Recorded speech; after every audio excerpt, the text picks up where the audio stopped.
Bu bəhsə başlayanda mən nə dedim? Bugün də ondan başladım. Dedim ki, bəşəriyyət dinə tərəf gəlir. Din yayılmağa başlayır. İnsanlar dinə üst tutur. Belə zamanda ən aktual məsələ dindir. Ona görə də dindən sui-istifadə edirlər. Və ən böyük cinayətləri bugün dini düşüncə adı ilə elətdirirlər. Necə ki, Allah Quranda təsadüfən bunu danışmır. Elə bilməyin ki, dinə daxil oldunuz, amandasınız. İndi başlayır daha təhlükəli məsələ. Həmin məsələ ki, yaradılışla əlaqəlidir, Adəmlə əlaqəlidir. Mövzu budur. Dində olanın din adı ilə cinayət eləməsi, din adı ilə azğınlıq eləməsi. Bu terroristlər görürsünüz, hamısı namazlarını vaxtında qılanlardır. Bizdən də yaxşı qılırlar namazlarını. Dəqiq vaxtında, bir dəqiqə keçir. Elə də qəşəng sıraya düzülürlər, elə də onu dəqiqliklə icra edirlər. Hamı bir yerdə qalxır, biz neçə ildir deyirik, xeyri yoxdur ki, məsələn, cəmaət namazında uzadan deməyin zikirləri. Bir yerdə qalxın, tələsməyin, təkbir eşidəndə qalxın. Biz bunu eləyə bilmirik, amma onlar elə münəzzəm dayanırlar, nizamlı, elə dəqiq icra edirlər ibadətləri, bütün o dini ayinləri. Hamısı dindardılar. Və din hissi ilə, mənəviyyat istəyi ilə o cinayətləri edirlər. Başa salmaq da çətindir. Baş kəsirlər, rahat baş kəsirlər. Həmin o namaz qılanlar. Din adı ilə. Mən onlardan çox danışmaq istəmirəm. Onlar oyuncaqdılar. Onların qayıtması da çox çətindir bir çoxunun. Təklük olur, ayılırlar, qayıdırlar. Amma təxminən belə vəziyyətdədirlər ki, islahları, mən heç kəs üçün hidayətin mümkünsüzlüyünü deyə bilmərəm, amma adətən yəni belə insanlar çox çətin bir məqamdadılar. Bunu məqsədli şəkildə yaradıblar. Və bunlar şərab içməklə, eyş-işrətlə məşğul deyirlər. Din adı ilə cinayət edirlər. Mən onlarla işim yoxdur, özümüzdən danışaq. Bilirsiniz niyə? Hərdən biz bunu danışanda biz deyirik ki, bizə aid deyil, bu filan təkfirçilərə aiddir, filan cərəyana aiddir. Yox, özümüz barədə danışaq.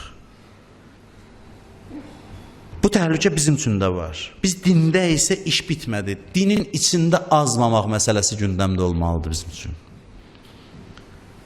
Mən təəssüflə bunu qeyd edeyim ki, o ruhiyyə, işid ruhiyyəsi Əhl-i Beyt məktəbinin tərəfdarları içində də bəzisində var. Bəzisində həmin ruhiyyə var.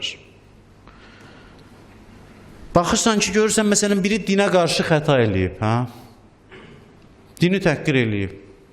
Bu da indi ki, onu başlayıb qınamağa, başlayır onu təhqir eləməyə.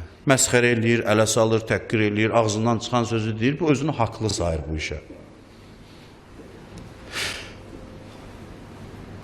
Din adı ilə deməli istənilən işi görmək olar. O dini təhqir eləyib dinsizdir. Tutaq ki, din hələ bilmək olmur.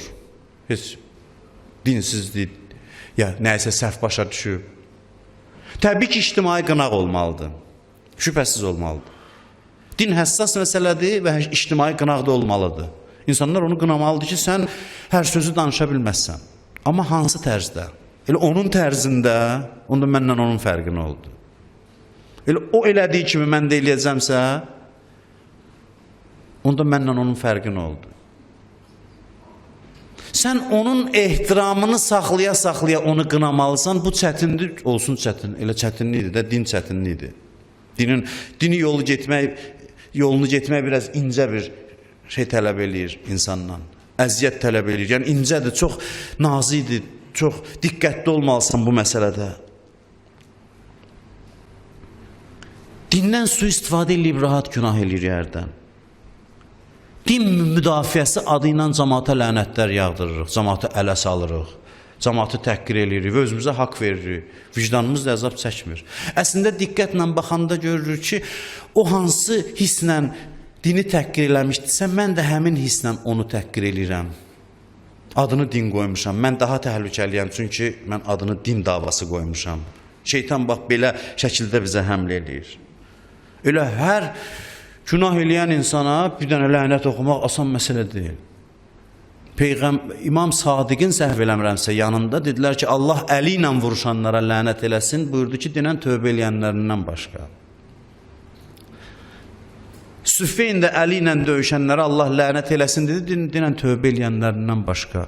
Görün, Əliyə düşmən olan, Əliyə qılınc çəkən insanın hamısına lənət oxuyan məsələn, o kəslər ki, onlar tövbə eləyib qayıtdılar, onlar istisnadır.